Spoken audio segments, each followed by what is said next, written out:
A big shout out to our sponsor, Iowa Floor Covering, and their Tough Core Click Together flooring. We've been touting that for a long, long time, but they'll get you covered for whatever project you have going on in your house. Maybe it's a carpet or tile shower project. Give them a call, 515-379-7000. That's 379-7000, or visit iowafloorcovering.com. Thank you to Iowa Floor Covering down in Bondurant. Okay, first of all, Caitlin Clark was phenomenal. I don't care. I mean, first of all, she shot 23s, which is crazy, but she named 9 of them, so that's close to 50%. Whatever.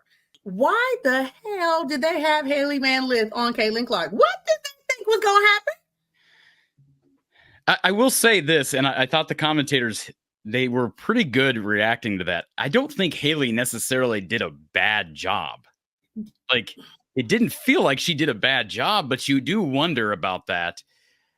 Going into the game, you and I talked about this, and you talked about Flau'jae. Obviously, Poa, you hit the nail on the head. Once Poa, if she was in the game, she was on Clark. But I was surprised with Hailey Van Lith, and I just wonder if that's trying to protect Flau'jae Johnson from foul trouble. I don't know, but she got cooked. That's all I know. And you know what's funny is, if anybody remembers the first possession that Poa came in the game, and she looked like she was on roller skates, I said, oh, hell. She looked scared to guard Clark. It was like, you was never on skates with nobody else. Clark handles ain't, masterful. Like, she got a little handle, but they ain't like masterful for you to be damn near falling over twice in one possession. I was very shocked by that. Number 2, Flau'jae, although she may not be as quick laterally, she has more height than the other 2. So I thought, okay, even if you start with Hailey Van Lith, even if you start with Poa, whatever, at some point you got to make a change, no? Because that ain't cutting it. Well, that's not cutting it. Am I right in saying, though, part of the problem is they did get in semi-foul trouble. Poa had 3. Michaela Williams ended with 3. Van Lith had 3. Flau'jae had 4. Obviously, Reese fouled out. So that was best case scenario for Iowa. But I mean, like, don't you think that's a move by Mulkey with a view to keeping her best players on the floor? Maybe. Yeah, maybe you're right. Maybe she felt like, you know what, we just gonna let Caitlin go off kind of thing. But that doesn't work. Because you either have to be disciplined and let Caitlin, when she gets in the lane, just let her shoot it. Or you have to help. And they kept helping. So that doesn't work with the game plan. Because if we're going to shut down everybody else, we just going to let Caitlin go to work. She's going to have 60. Like, it is what it is. But it didn't seem like that. And Lisa Bluter outcoached Kim Mulkey today, because we started in zone. We ain't like how that looked. And we switched to man, brought Addison O'Grady in, and that kind of turned everything up for us a little bit. And then I'm not complaining, right? But why exactly was LSU settling for 3-pointers and outside shots? Why, you might ask? Because they were doing the same exact thing that they've been doing all year. Instead of going to what works and what is your advantage and playing team basketball, everybody want to be the hero. Everybody want to take these kind of tough shots. No, they should have been feeding it in the post all day. Anissa Morrow and Angel Reese should have had 50 combined. But they weren't. It was like, what are y'all doing? But you know what? I was not complaining. Good for us. Went back and forth. I just don't know. Between Kylie Feuerbach and Sydney Afalter for our player of the game, don't you think, Kasheen? You said what? I'm just kidding. I'm just joking. Oh, I was April Fools. Up with your Snuggie, yes. April Fools. Okay. I should have actually made a banner for that, but I don't know. I think you should have collapsed had I done that. You should have.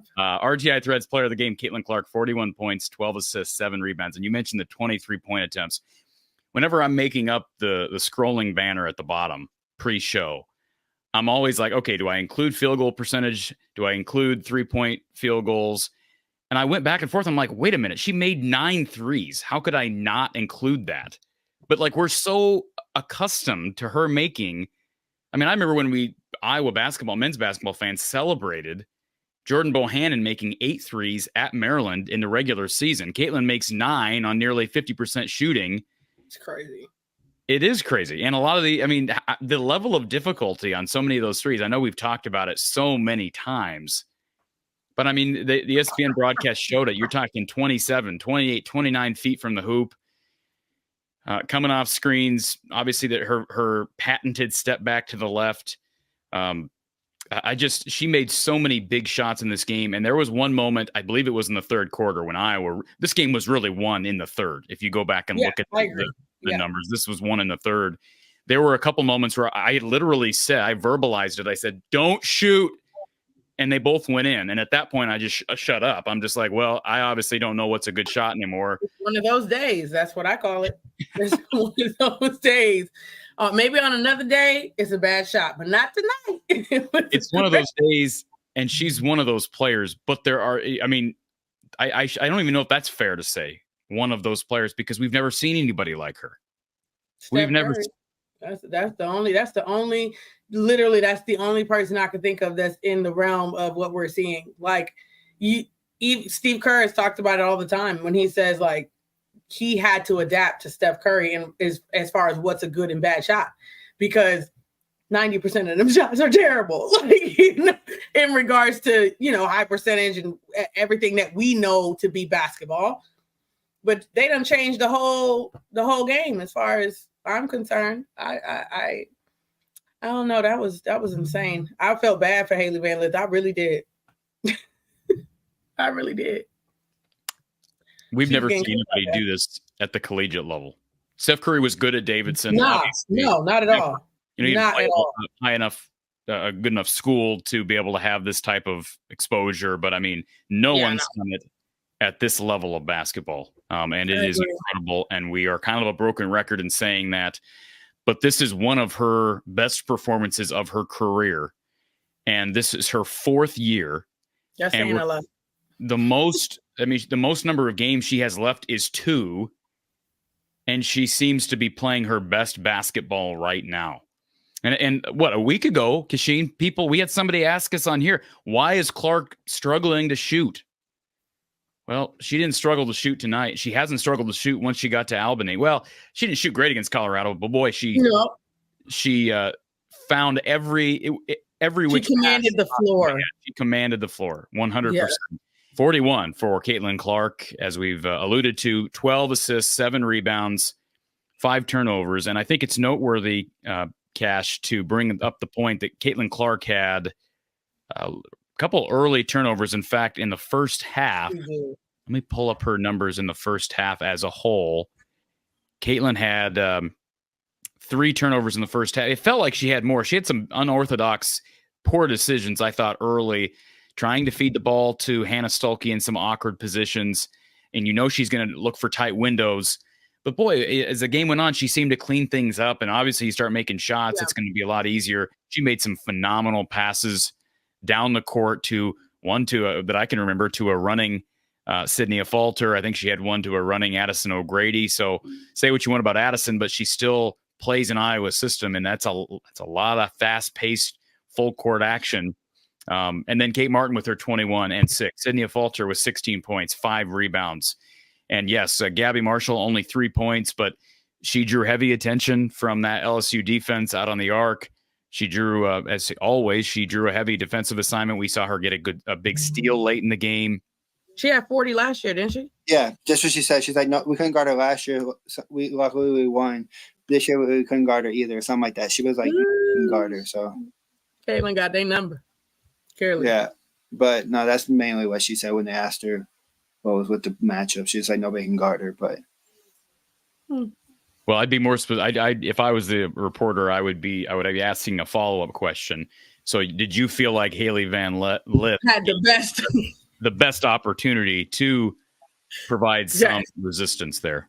True. Well, the first play, I think it was like the first play, or like in the first quarter, I saw her drive by Van Lith one time, and I was like, Van Lith cannot guard her. I literally texted my friends, I'm like, she cannot guard her. Like, she literally cannot sit in front of her.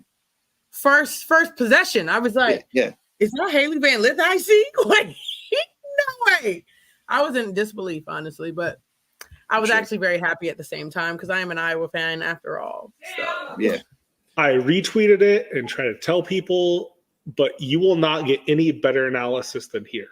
There was 0 and I repeat, 0 people, and I follow a lot of people because I have no life, who mentioned that Poa should be guarding CC. She only played 15 minutes tonight, and that's it.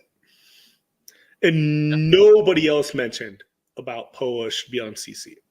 Nobody. Well, that's how it worked out for him. 41 for I mean, how many points has she combined for in the last 2 games? Because we estimated last game with her assists, with her points, it was like 70. Today she was 62 for our 80, whatever it was in the last game. They talked about it at 62. Okay. All right. So maybe a couple less than I thought, but 62 in that game. Had to have been at least 65 today. She had 12 assists. 65 and again 194 points. So that's just insanity. And there were moments in that, like I say, in the third quarter where I was like, all right, don't shoot that. Don't shoot that. And then she makes it. And so eventually I got to the point, Tony, where I'm like, every time down the court, especially when they're hanging on to like a 6-point lead, it gets down to 5, then it's 9, then it's 6. I'm like, I just want Caitlin to take the ball and shoot. Because to me, like, that's the best offense in that situation. Like, that's the best offense. Like, just go up there and launch one because it seems like they're going in. They were going in about half the time.